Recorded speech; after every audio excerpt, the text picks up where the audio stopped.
Welcome to this peaceful original story from Living Chronicles, a calming bedtime story to help you relax and release all the worries of the day. Journey with a Pathfinder through a serene and mystical landscape. This video is created with you in mind to help you unwind, relax, reflect, and find comfort before drifting blissfully off to sleep. I invite you to turn off all distractions, dim the lights, and get settled in bed. Get comfortable. Rest your head on the soft pillows and snuggle into your comfy covers. Feel the softness of the pillow and covers as they envelop you. Take a deep breath, inhaling in slowly. Release your breath slowly through your mouth, feeling all the tension and anxiety of the day. Leave your body with your breath. Feel each muscle relax as you take another breath in and release it out, and continue to listen to the sound of my voice. The unexpected battle was like experiencing death by 1,000 cuts. The battle left the Pathfinder wounded, writhing in pain from the Hydra's deadly venom. The Pathfinder cried out to a fellow traveler who lovingly washed and nursed the Pathfinder's wounds. In our odyssey, we encounter moments of refreshing, adventures, the ordinary, and moments of trials where we are called on to slay the giant or cut off the Hydra's immortal head. In these battles of epic or lesser proportions, it is in our overcoming that we grow stronger. When we take the courage to face and defeat the giant, we are freed from the threat of fear and tyranny. There are times when we are mortally wounded, with none to come to our rescue, that we wonder about the fidelity of the all-seeing eye. It is in those moments that a song, a prose, a friendly face helps to lift our spirits and allow it to soar on higher ground. As nightfall, I hear an owl hooting as if to me. I strain my ears to listen. I hear the words, "Come to the river, all who are hurting, all who are broken, all who are thirsty, come and drink." I crawl in agony to the river. Laying still, I let the water wash over me. I drink from the river and I rest, and gather strength for the journey. Oh, to be divinely fed as I rest until my wounds are no more. As I rested, I dreamt a dream. I saw that I had been given new clothes for the job at hand. I awoke and wondered at the dream. Oh, to be divinely fed until my wounds are no more. My eyes surveyed the lonely terrain. Am I left unprotected out here, in this desolate place? I cried out, in a voice laden with agony, "Oh, to be divinely fed until my wounds are no more." The sounds of the wild answered back. I imagined I heard the sounds of the Hydra's companions. I comfort myself with the knowledge that the owl directed me here. I am safe. I listen to the sounds of the river until I begin to drift off, lulled by its hypnotic sounds. As I fall deeper into sleep, its melodies seem to morph into words. I fall deeper and deeper still. Oh, that I would be divinely fed until my wounds are no more. The Pathfinder's sleep was fitful, as if plagued by many perplexing dreams. Yet awake, they melted away in the ethers of the dreamer's mind. Still, the feeling of being in battle lingered between moments of wakefulness. As the final bout of sleep descended, the Pathfinder muttered in a dreamy sleep, inebriated drawl, "I am Pathfinder, the lion-hearted. I am Pathfinder, the fearless." The Pathfinder drifted off to sleep, comforted by the air of tranquility of the river.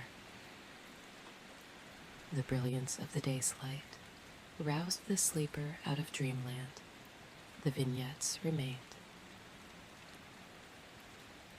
Pathfinder turned towards the forest and declared with as much strength as could be mustered, "This lion heart and body is the divine's."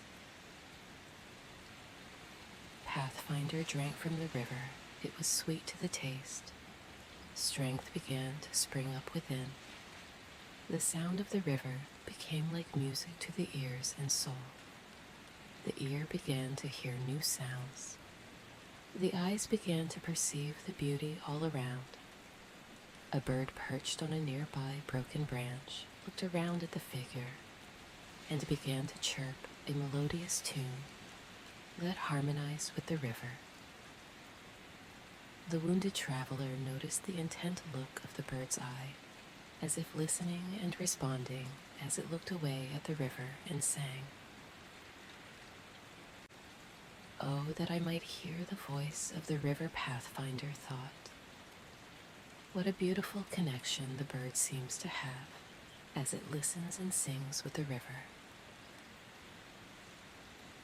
"I set my heart this day," the Pathfinder said to the bird, "to hear the voice of the river and learn its song.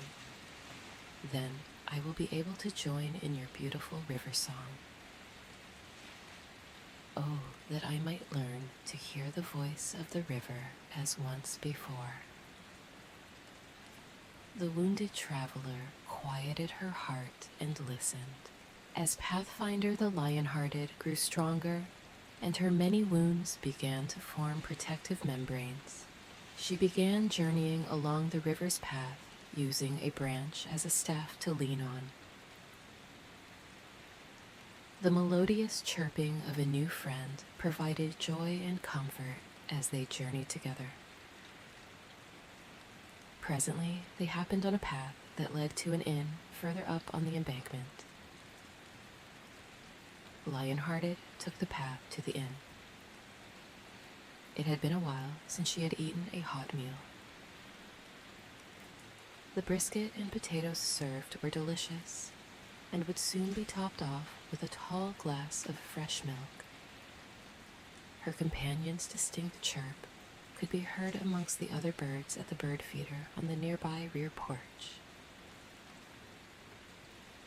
As Lion-hearted sat savoring the creamy taste of fresh milk, she overheard a voice speaking earnestly to his two companions. Lion-hearted perceived him to be a healer.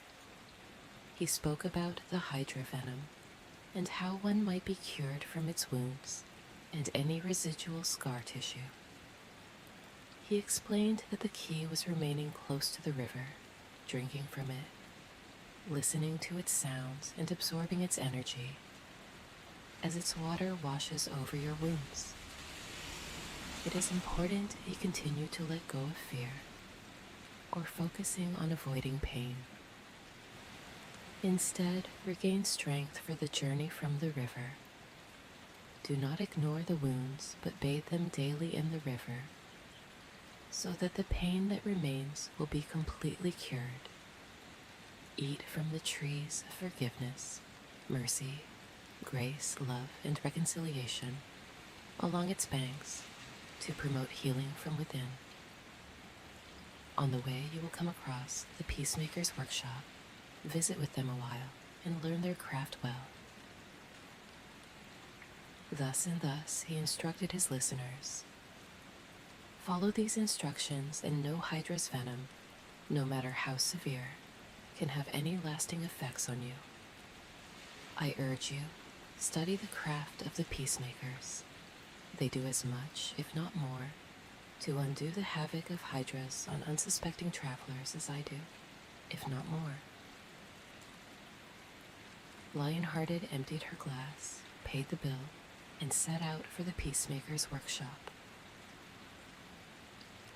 Lion-hearted and Sage, so named by Lion-hearted because of the bird's beautiful green color. Its ability to hear and sing with the river, and its human-like intelligence, took the path back to the river and followed it until nightfall. Lion-hearted had hoped to come upon someone, a house or village along the river's path before nightfall, to inquire about the peacemaker's workshop. Nevertheless, Lion-hearted was content. They had found a spot to rest for the night, with an alcove of fruit-bearing trees. Upon closer inspection, the fruit resembled forgiveness.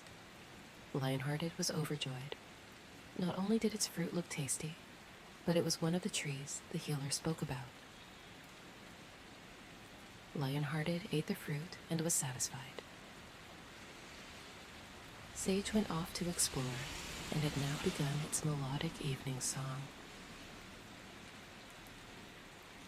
Lion-hearted lay down under the alcove of forgiveness and listened to the bird's song, taking in its sounds and notes deeply.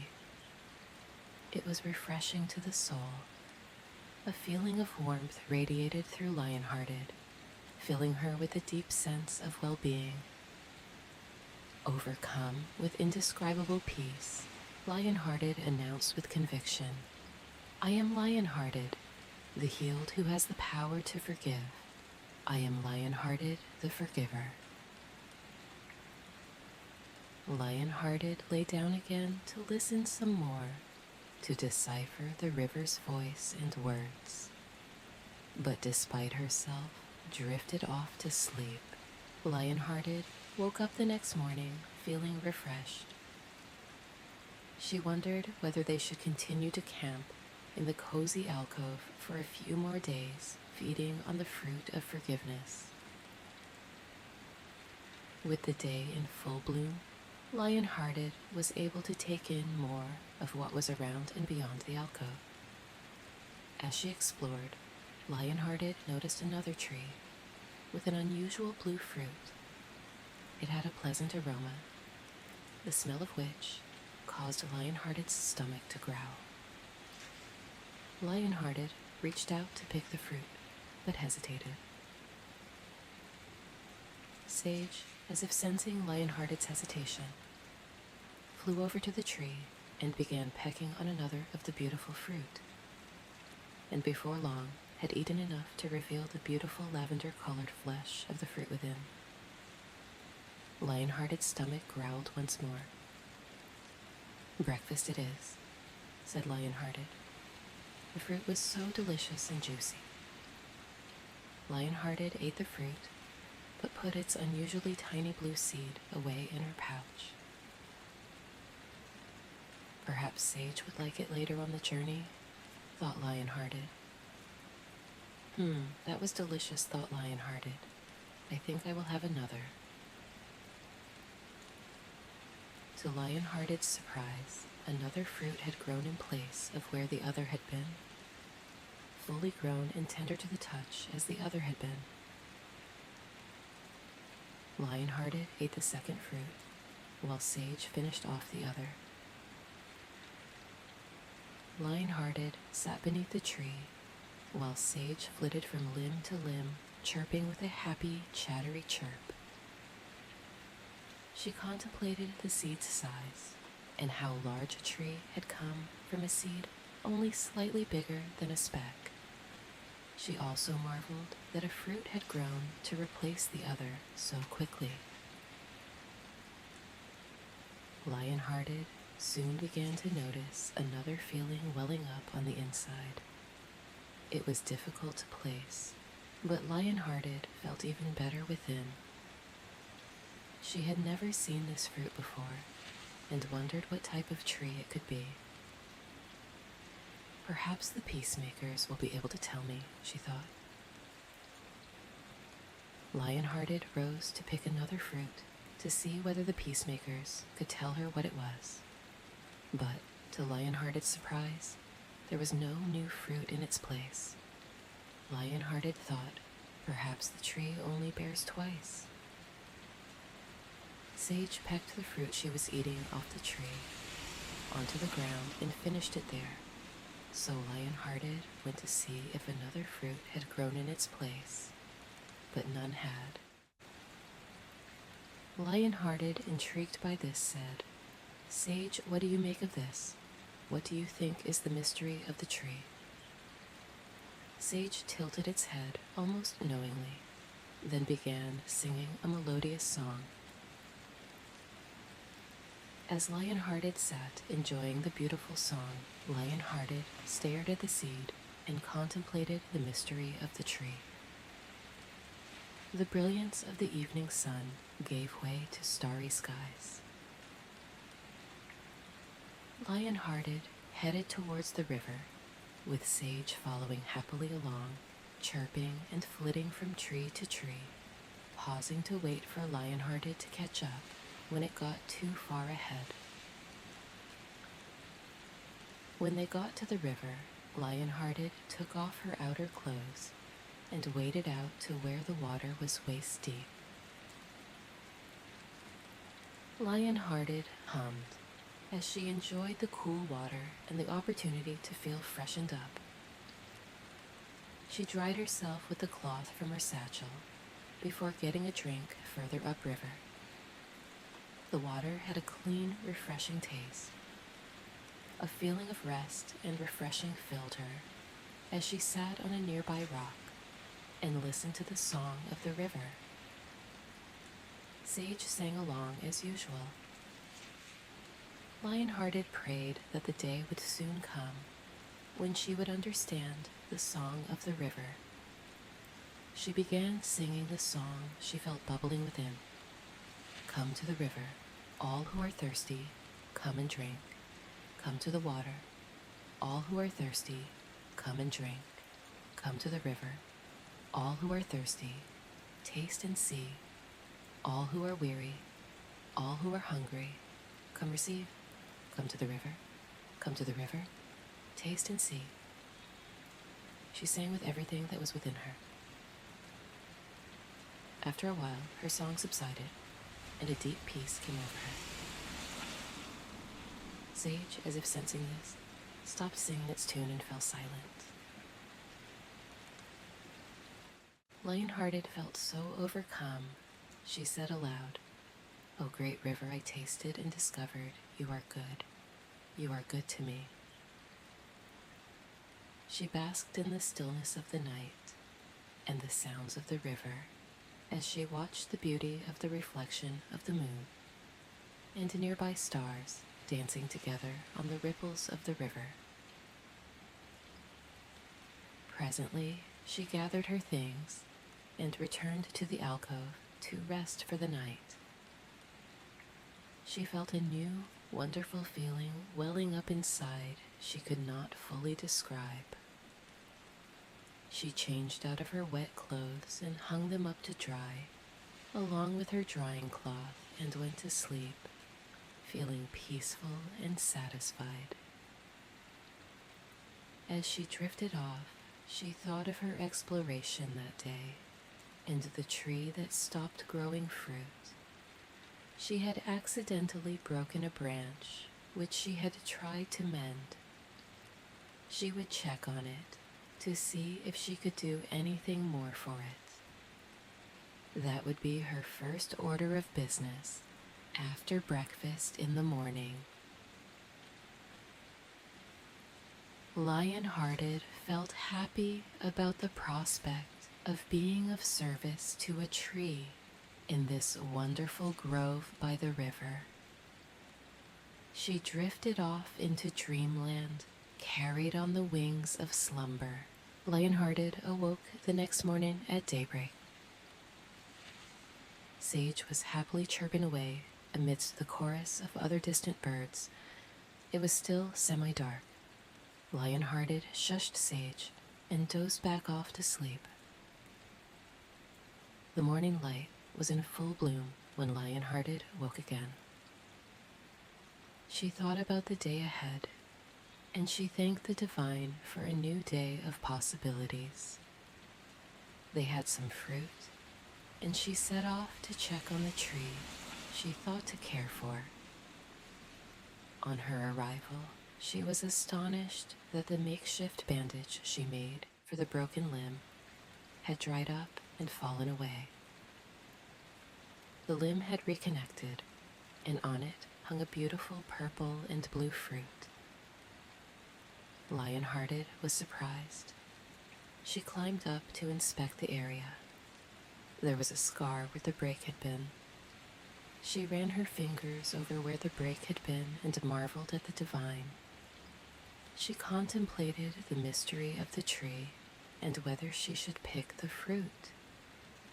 After some thought, she reasoned that maybe the events happened as they did, so she would have it. She picked the fruit and decided to take it with her on her journey.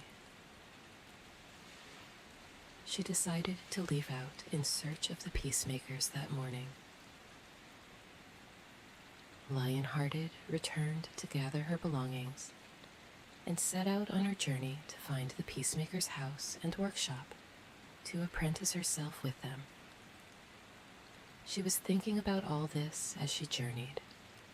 She journeyed until the sun was at its peak. She spotted a tree along the way and stopped to rest under its shade. She took out the fruit she imagined the tree bore for her and the seed she had saved previously for Sage and her flask of water. The sun had made her thirsty and in need of cooling down. She drank some water and poured a little in her tin cup for Sage. She heard footsteps and looked up. The traveler approaching her looked familiar.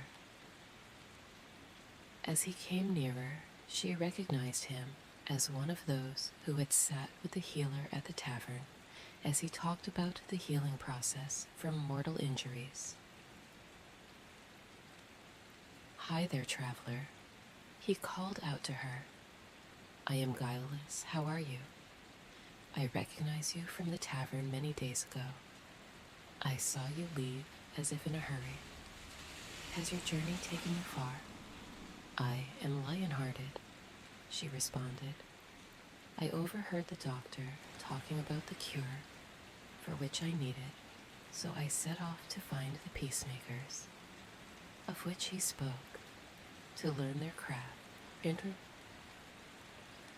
I have stopped along the way at a haven I found, which had some enchanting fruit trees that have been very nourishing and healing. I am mostly recovered now from my injuries. I am looking forward to what else is in store when I get to the peacemakers." Guileless smiled and said, "Well, we are on a similar mission. I have decided to apprentice myself out to the peacemakers. I am headed there now. Would you like half of my fruit? When we are finished eating, we can travel the rest of the way together. I don't know where they are, but I imagine when we get to the next village, someone can tell us something about them," said Lion-hearted. "Well, on that I can help. I got the directions from the goodly doctor and some supplies to take to them. No harm in us traveling together, since we are united in purpose." He put down his sack and sat down. He said, "I have some food that I will gladly share with you. Perhaps you will save your fruit to eat later?" She eyed her fruit. She wanted to eat it now, but realized she would rather eat it when she could sit, reflect, and savor the experience alone. Yet she didn't mind sharing it if they could enjoy the fruit without needing to have a conversation as they ate.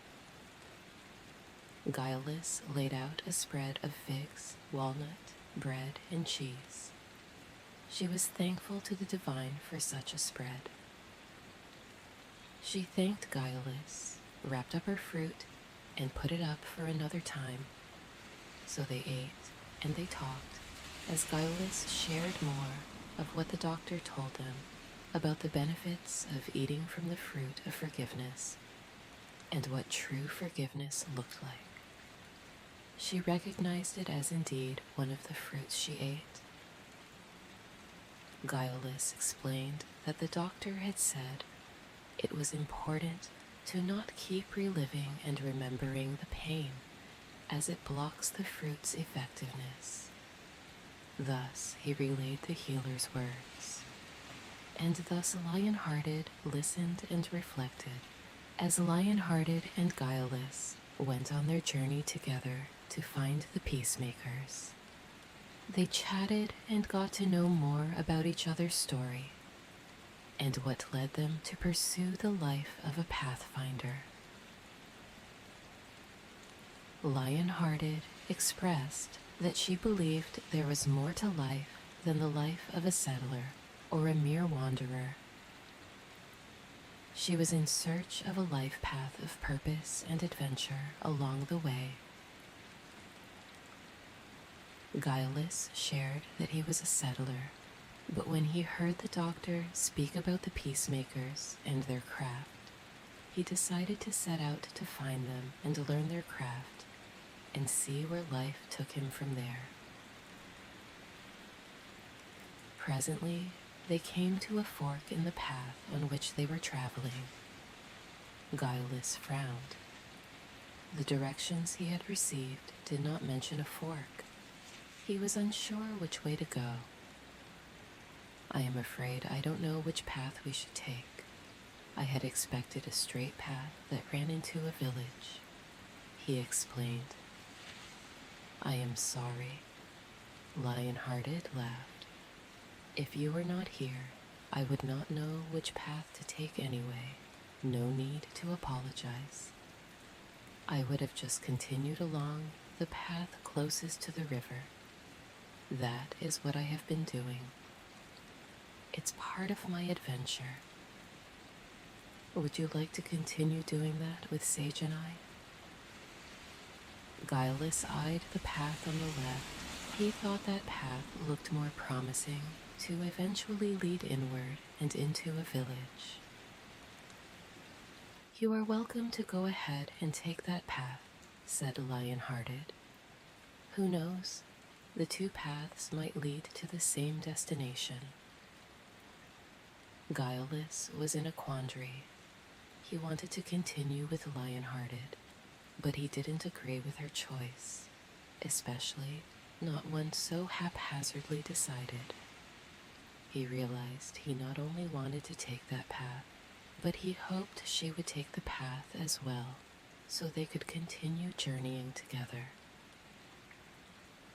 It would be nice if we could continue to travel together, he said.